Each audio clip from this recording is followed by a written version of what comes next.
1-1 8페이지.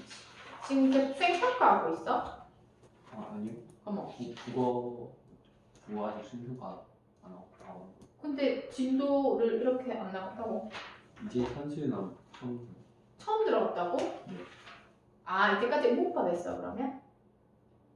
그 문법이랑 이거랑 따로 나가는데 문법은 이제 그 거센 소리랑 그 니은 총가 이제 끝났고.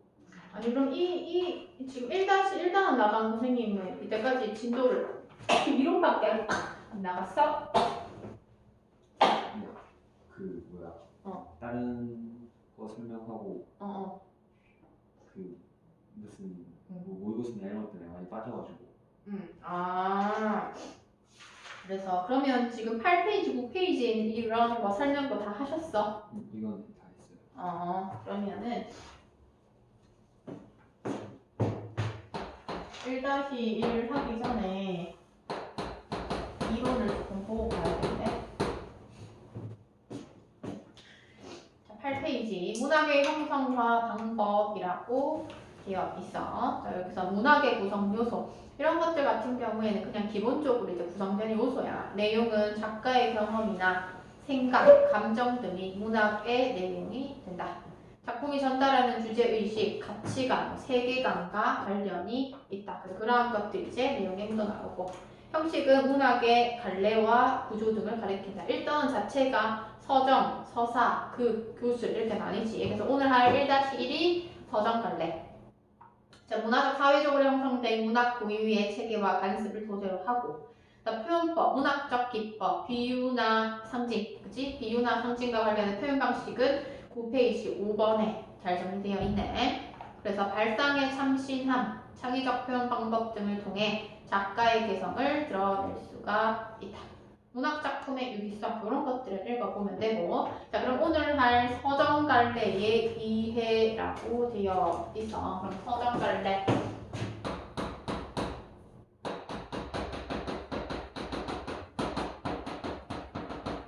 서정갈래를 보면 개념, 인간의 생각과 정서를 운율이 있는 압축된 언어로 노래하는 문학 형식이다 라고 되어 있어. 인간의 생각과 정서를 표현하는데 다른 갈래도 마찬가지야. 근데 얘는 운율이 있는 언어로 표현하는 거. 그래서 우리가 중학교 때 배웠던 이제 시의 개념과 유사하다라고 볼 수가 있어. 자, 하위 갈래. 그 대신 여기서는 하위 갈래가 현대시뿐만 아니라 서정 갈래이기 때문에 고전시, 현대시 다 포함이야. 그래서 고전시에는 고대가요, 향각, 고려가요, 시조, 민요, 한시, 현대시 다 포함이다 라고 되어 있어.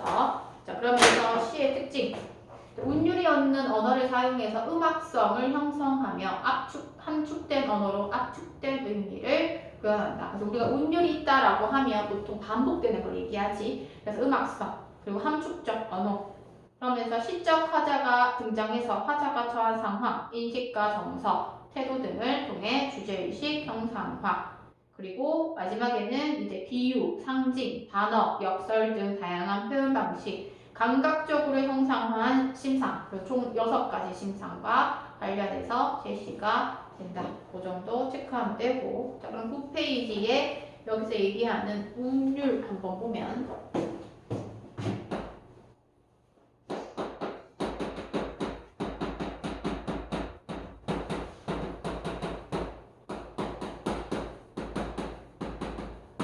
운율이네. 시를 읽을 때 느껴지는 음악적 특징을 가리키고 겉으로 나타나는 운율인 외형률과 명시적이지는 않지만 작품 전체를 이끌어나가고 질서를 부여하는 운율인 내재율이 있다.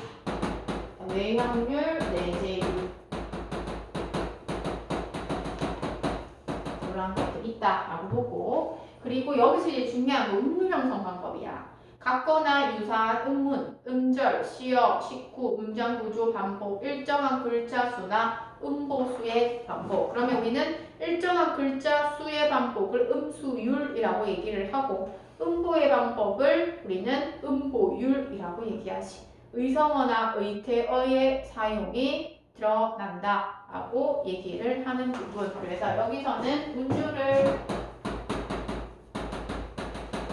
형성하는 방법 있지. 이게 시험에서 정립될 가능성이 높지.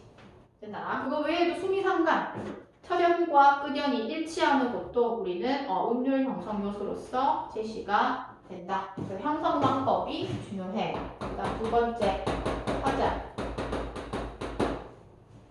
작가의 대리자 역할을 하는 존재로서 서정적 자아라고도 한다라고 돼 있어. 작가의 대리인이야. 그럼 화자 같은 경우에는 작가와 일치하는 경우도 있고 또 작가와 일치하지 않는 경우도 있어. 그러면 작가와 일치하는 경우에는 우리가 이제 작가가 화자가 되어서 나는 이렇게 되는 거고 일치하지 않는 경우에는 뭐 예를 들어서 작가는 남자인데 여성 화자를 설정하거나 작가는 어른인데 어린아이를 설정을 하는 그러한 요소로서 구성해서 말하고자 하는 바를 드러낸다.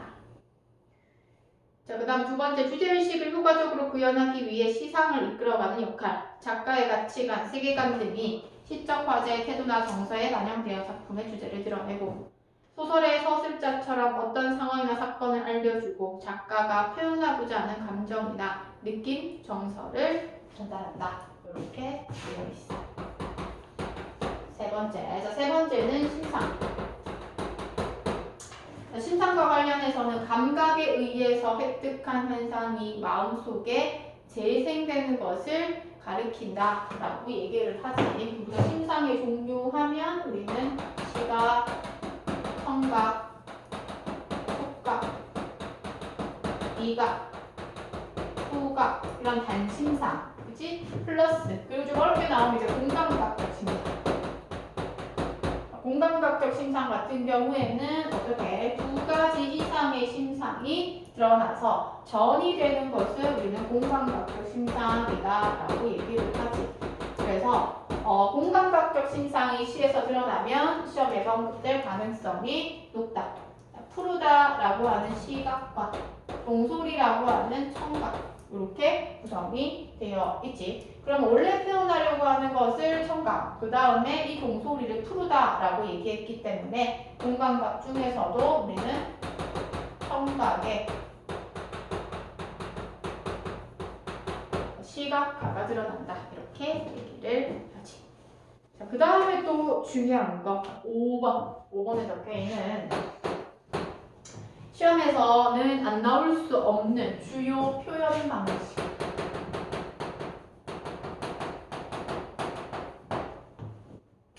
자, 비유, 상징 이렇게 되어 있어. 자, 비유는 여기서는 개념이 정리 안 돼 있지만 자, 비유는 원래 표현하려고 하는 원관념을 자, 빗대어서 표현을 하는 그 보조관념에 빗대어서 표현하는 것을 우리는 뭐다? 원관념이라고 얘기를 하고 이 원관념과 보조관념 사이에는 반드시 뭐 유사성이 있어야 된다는 게 비유의 특징이야. 또한 비유는 1대1이라고 하는 게 특징. 그래서 예를 들어서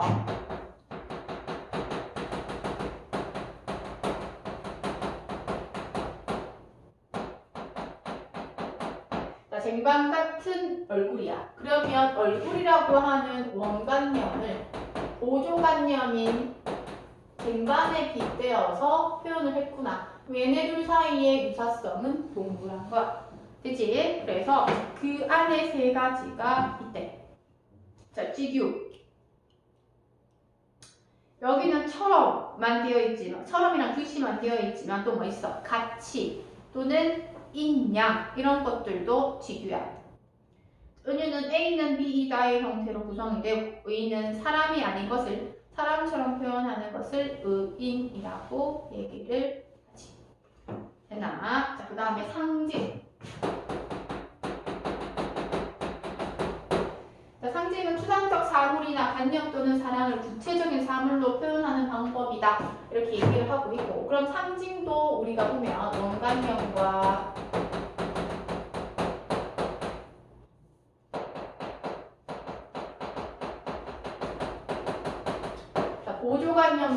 보조관념 둘 다가 이제 상징 같은 경우에는 어쨌든 원관념은 제시되지 않고 보조관념만 제시되기는 하는데, 그렇게 되었을 때 이들 사이에는 유사성이 없어도, 대부분 없어.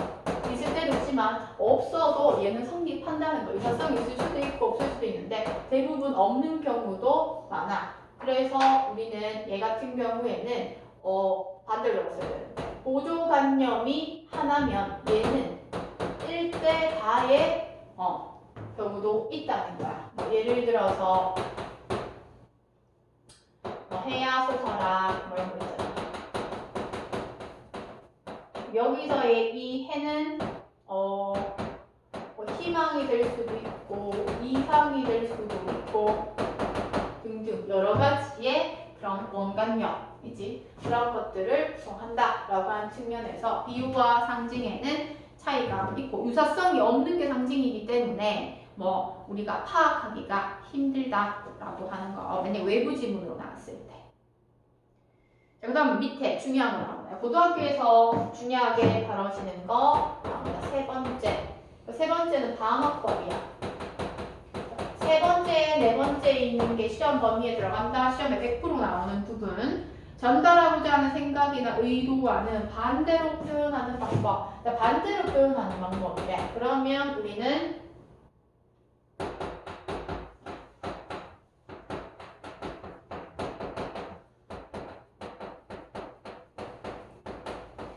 김소월의 진달래꽃이야. 진달래꽃. 그래, 이별의 상황이 있어가지고 이별하면 죽어도 눈물을 흘리지 않겠다라고 얘기를 하는 거지. 하지만 그 이면에는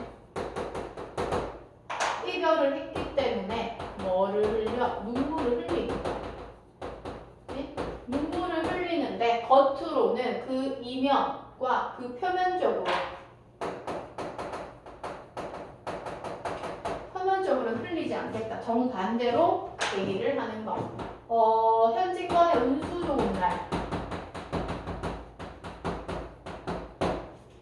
자, 여기서는 김천지가 뭐 하는 거야? 아주 돈을 많이 벌어가지고 이제 아내에게 설렁탕을 사주러 갔지만 아내는 죽었지. 하지만 그 이면에는 운수가 좋지 않은 거거든. 그치? 근데 그것을 반대로 표현해서 우리는 반어법이라고 얘기를 해. 그러면 요거만 봤을 때는 우리가 어렵지 않은데, 이제 역설법이 들어가면 두 표현법이 헷갈릴 수 있어. 자, 한번 보면 역설법은 표면적으로는 모순되지만 그 안에 진리가 있다. 그래서 우리는 이것을 모순 또는 모순형용이라고 얘기를 하고, 그 안에는 반드시 진리가 있어야 한다. 이렇게 얘기를 해. 그렇게 봤을 때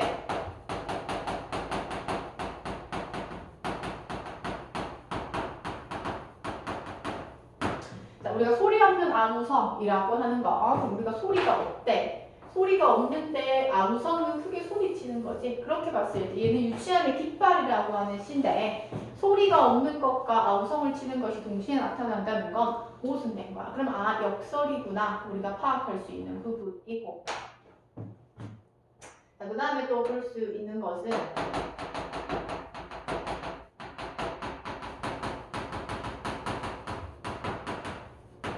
찬란한 슬픔 회복. 찬란하다고 하는 것과 슬픔, 모순되는 형사. 그치? 이렇게 해서 제시되는 것을 역설이라고 얘기를 해. 그럼 반어와 역설의 차이는 뭐냐? 자, 반어법은 그냥 이 문장, 이 시행만 봤을 때는 문법상으로는 아무 문제가 없어. 그치? 근데 역설법 같은 경우에는 이 내용 자체만 봤을 때 긍정과 슬픔이 동시에 나타나기 때문에 이게 도대체 무슨 말이야? 라고 하는 모순이 나타나야 되는 부분이지. 그래서 반어랑 역설, 그치? 시험 범위나 또 추가 프린트에 반어랑 역설법이 들어간다라고 하면 시험에서 중요하게 다뤄지는 부분, 외부 지문도 많이 나올 수 있는 부분. 자, 자, 그 다음 마지막 감정이입. 화자가 시에서 표현하고자 하는 감정을 다른 대상에 불어넣어 대상이 그렇게 느끼고 생각하는 것처럼 표현하는 방법이다. 이렇게 얘기를 해.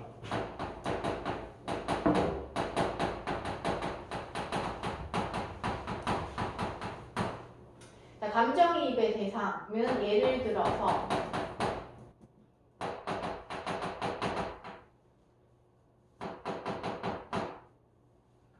쉬운 걸로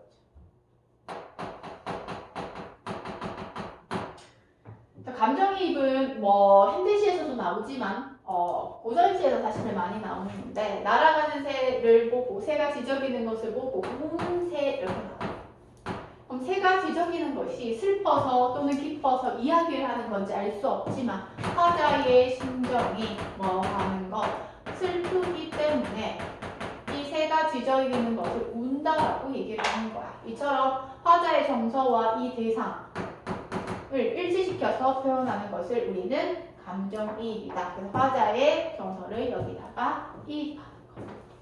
됐지? 이론은 이 정도로 보고 10페이지에 있는 산수유 나무의 농사 한번 보자.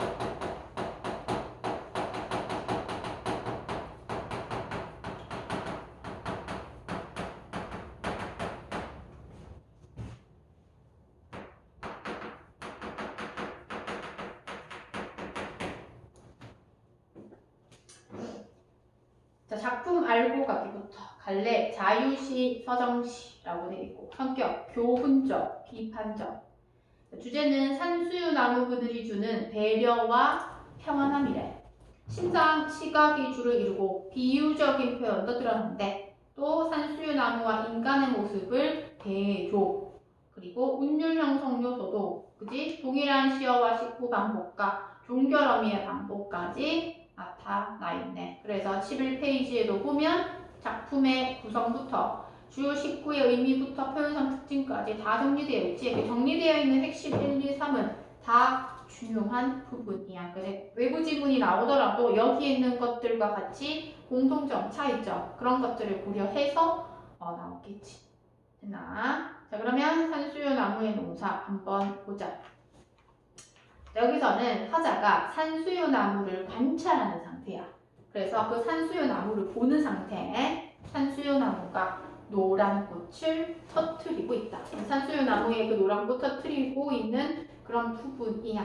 산수유 나무는 그늘도 노랗다. 이렇게 얘기를 해. 그럼 산수유 나무의 이 노란 꽃이라고 하는 것은 우리가 생각했을 때 어쨌든 그 추운 겨울을 보내고 난 뒤에 싹을 틔어서 맺은 결과물이라고 볼 수가 있어. 추운 겨울을 이겨내고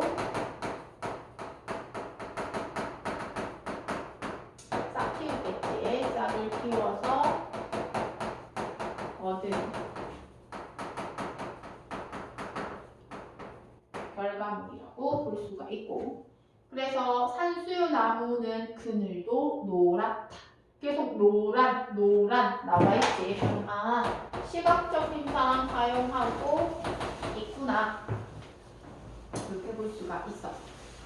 자, 그리고 산수유 나무 그늘도 노랗다라고 얘기하는 거. 우리가 상식적으로 생각을 해보면 그늘은 사실은 노랗지는 않은데, 그치? 얘는 산수유 나무 그늘이 노랗다라고 표현하고 있어. 이 시에서는 통념에서 벗어난 참신한 표현들이 드러났는데 바로 그 첫 번째가 이 이행에 있는 산수유 나무는 그늘도 노랗다라고 하는 부분.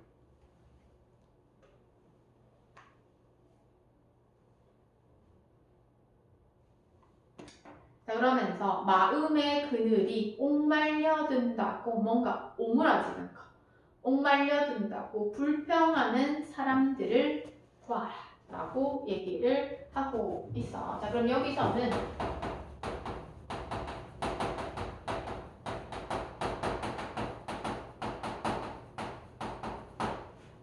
자, 불평하는 사람들이 제시가 되고 마음의 그늘이 오그라든다고 그치? 옥말려든다고 불평한대.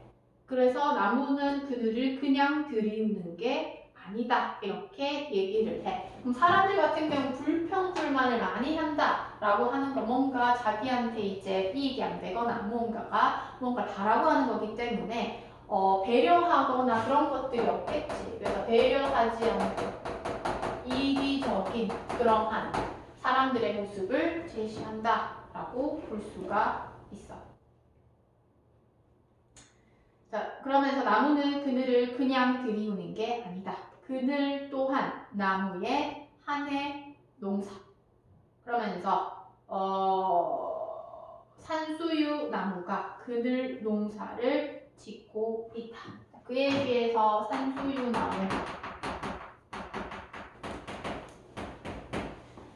나무의 경우에는 또 그늘 농사를 짓고 있다.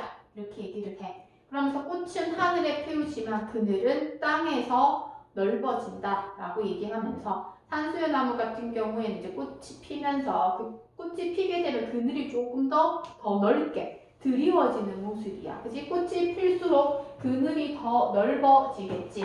그래서 불평하는 사람들과 달리 이 산수유 나무는 오히려 배려심이 있고 다른 사람들에게 그늘이 되어주는 그런 이타적인 모습을 우리가 살펴볼 수가 있다는 거지.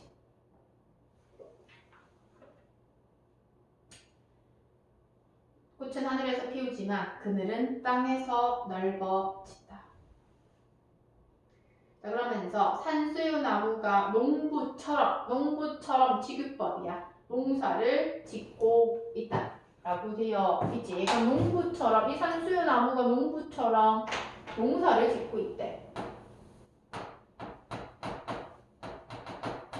그치? 그러면 처럼이 들어갔기 때문에 직유법이 사용되었고 산수유 나무가 농사 지을 수 있냐? 없지. 사람이 지을 수 있지. 의인법. 그럼 여기선 비유법 두 가지 제시되는구나. 자, 그러면서 끌어모으면 벌써 노란 좁쌀 5대 무게의 그늘이다. 이렇게 얘기를 하고 있어. 그러면 앞에서도 얘기했듯이 산수유 나무는 꽃을 피울수록 그늘이 당연히 쭉 넓어지는 그런 상황이 제시가 되고 그럼으로써 그늘의 가치에 대해서 얘기를 하는 부분이야. 그치? 그늘의 가치. 그러면 그 그늘 농사로 인해 가지고 5대 무게의 그늘이다 라고 얘기를 하는 거. 그 그늘의 가치를 수치로서 표현을 했구나 라는 것 정도 파악할 수가 있어.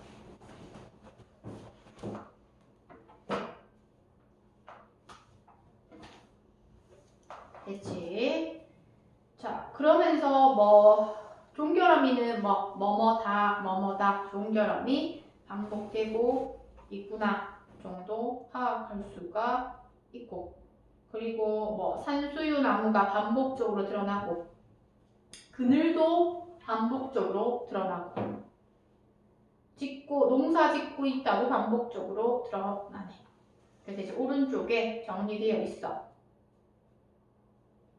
핵심 1번에 있어서는 산수유 나무는 그늘도 놀았다. 산수유 나무가 그늘 농사를 짓고 있다를 통해서 다른 생명들에게 휴식과 위안을 주는 공간을 제공하는 산수유 나무의 정성과 노력, 배려 이런 것들 파악할 수가 있고 핵심 2번은 요거 산수유 나무와 불평하는 사람들의 대비가 드러난다.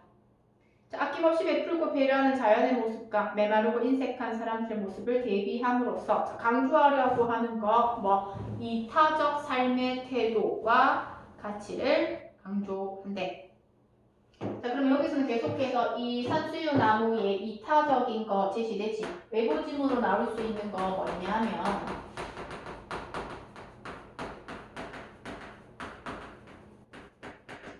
슬픔이 기쁨에게라고 하는 그 시 같은 경우에는 이타적인 얘가 여기서는 긍정적인 의미로서 쓰였거든. 슬픔이가 이제 소외받는 그 대상들에게 있어가지고 따뜻한 시선으로서 품어주는 거 다른 사람을 배려하는 그런 이타적인 존재로서 제시되기 때문에 또 연계해서 나올 수가 있겠다. 자, 그리고 표현상 특징 보면 시어 반복, 식구 반복, 그 다음에 종결어미 반복을 통해서 운율 형성 또 사람이 아닌 산수유나무를 농사를 짓는 농부에 비유하는 의인법. 여기선 처럼도 있기 때문에 직유법도 쓰였어. 그리고 색지어인 노랗다를 사용해서 산수유나무의 그늘을 참신하게 표현. 밑에 구체적 수치로 감각적으로 표현했다. 뭐 이런 것들 체크해 보면 되겠습니다. 자, 그리고 14페이지에 보면 나 이거 학교에 샜어? 아직 안 됐어? 그럼 산수유나무 아직 다 안 끝났어? 네. 아, 그러면 일단 하자. 내 생각엔 들어갈 것 같은데 한번 하자. 자, 한민국의 봄꽃.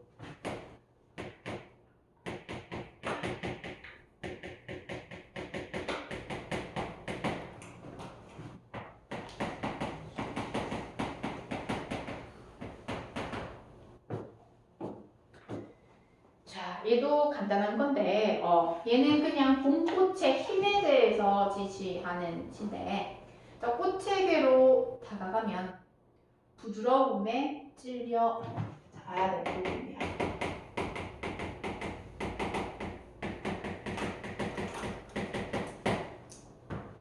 우리가 상식적으로 생각을 한다. 부드러움에 찔린다. 우리는 원래 이게 좀 맞으려면 어떻게 해야 돼? 부드러움은 찔리지 않고 부드러워야 되고 뭐 날카로움에 찔려라고 해야지 맞아.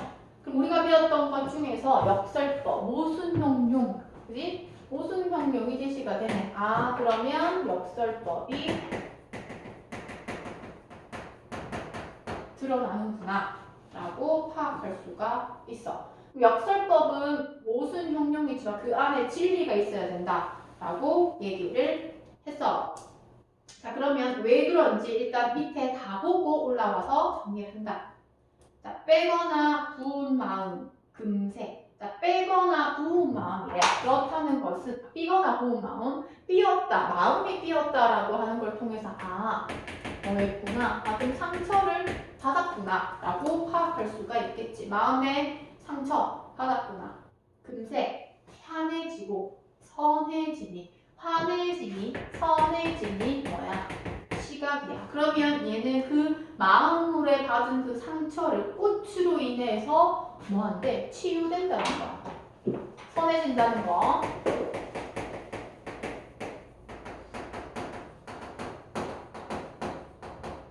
자, 꽃으로 인해서 치유되고 봄엔 아무 꽃임이라도 막고 볼 일이라고 되어 있어.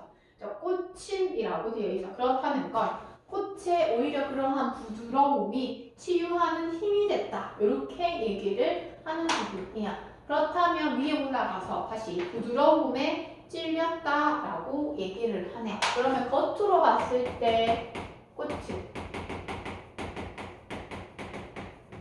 부드러워. 그지? 겉으로 봤을 때 부드럽고 아니면 좀 연약하다. 이게 낫겠다. 연약한 느낌이 우리가 볼 수가 있겠지만 그래도 찔린다라고 하는 건 뭐 마음을 치유하는 뭐가 있다. 힘이 있다. 이렇게 판단하는 측면에서 부드러움에 찔려 이렇게 얘기를 하는 거고 여기서는 또 부드러움이기 때문에 시각과의 촉각적 심상도 사용했구나 라고 얘기하는 거. 그래서 겉으로 봤을 때 연약하고 뭔가 부드러워 보이는 꽃이지만 마음을 치유하는 힘이 있기 때문에 이러한 역설법을 사용을 했구나 라고. 그렇다면 이 역설법과 관련해서 외부 지문 연계해서 나올 수가 있겠다. 됐지? 오늘 설명은 여기까지.